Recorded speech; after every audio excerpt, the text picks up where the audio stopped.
Kangaroo meat exports important in terms of how we move towards culling what is oversupply in our country, having them being eaten not only by ourselves but also by other people is a delicacy in many cases, and as a good source of protein in other places is a good thing, and that has generally been the view in the United States. Well, that has been till recently an international political boxing fight that has occurred where America is pushing now to ban our imports of kangaroo meat. Legislation imposing harsh penalties on kangaroo meat or leather importers is before the US House of Representatives.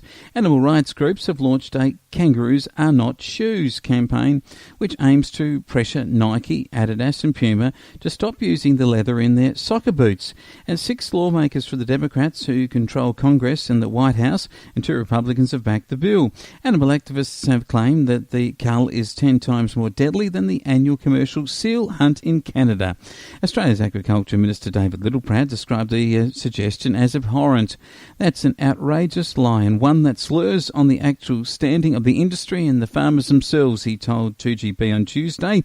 British comedian Ricky Gervais has shared material from the campaign to his 14.5 million Twitter followers, and Australian diplomats in Washington have been forced to dispel misconceptions about commercial kangaroo industry, with the US market worth an estimated $80 million annually.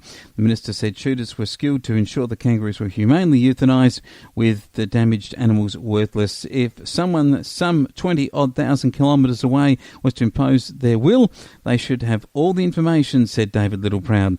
And he's confident the bill won't see the light of day, but is urging politicians and companies to visit Australia for a first-hand look at kangaroo culling. About the circumstances to which the roos find themselves and how sustainable this is, and when you consider it, I mean, these are voices of people who quite clearly haven't got the foggiest idea about what happens in Australia.